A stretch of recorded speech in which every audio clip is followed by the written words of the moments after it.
From Washington, this is VOA News.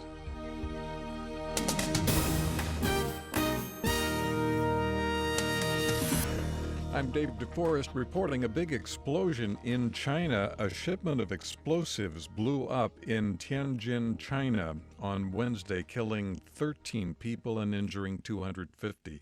There was no immediate explanation for the blast, although it is believed to have occurred in a container at a warehouse for hazardous materials. The Egyptian affiliate of the Islamic State group says it has beheaded a Croatian it abducted last month. Croatian Prime Minister Zoran Milanović said authorities in Croatia could not 100% confirm the death of Tomislav Salopek.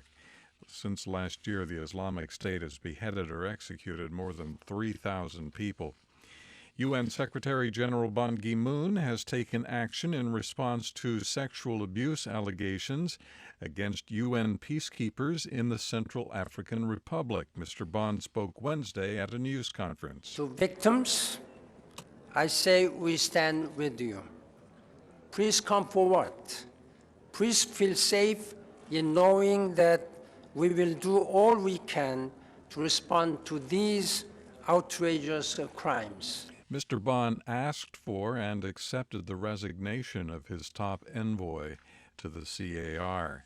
Peace talks between Libya's warring factions ended Wednesday in Geneva without a resolution, but a United Nations envoy said the parties are determined to reach an accord on a unity government within 3 weeks.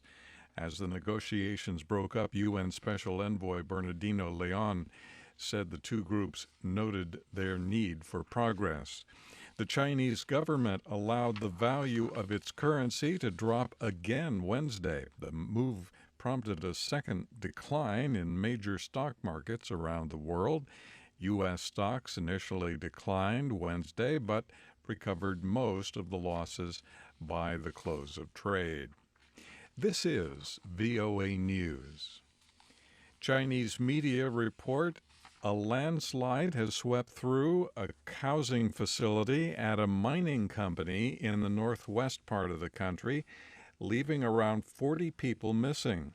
The Xinhua news agency says the landslide in Shaanxi province buried 5 dormitories and 3 houses under about 1 million cubic meters of earth.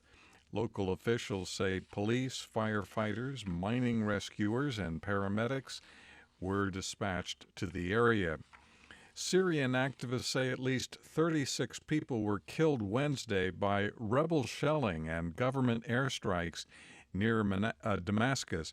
Meanwhile, Iranian Foreign Minister Mohammad Javad Zarif held talks on Wednesday in Syria with President Bashar al-Assad.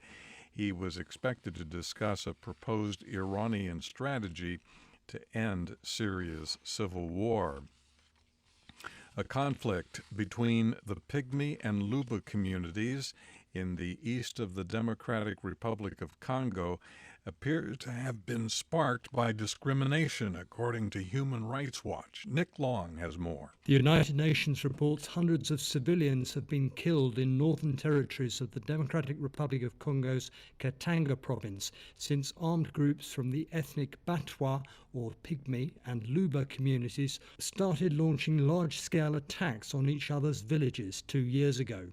In its report on the conflict released Tuesday, Human Rights Watch calls for DRC authorities with UN support to improve protection, investigate and prosecute those responsible for atrocities, and address the communal tensions and discrimination, which it says appear to have sparked the fighting.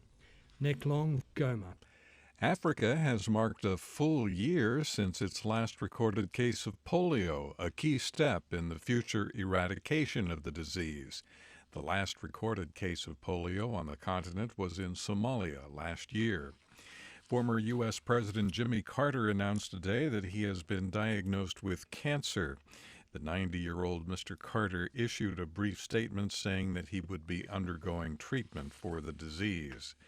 A spokesman for Democratic presidential candidate Hillary Clinton says she is turning over to the Justice Department the private email server she used to send and receive messages during her tenure as U.S. Secretary of State.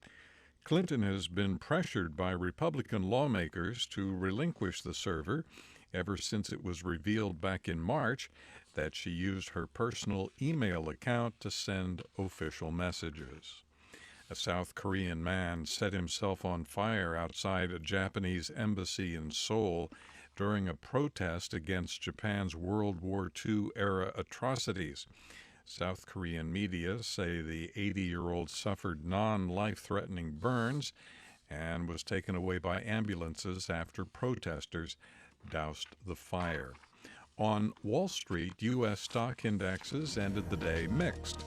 I'm David Forrest in Washington. That's the latest world news from VOA.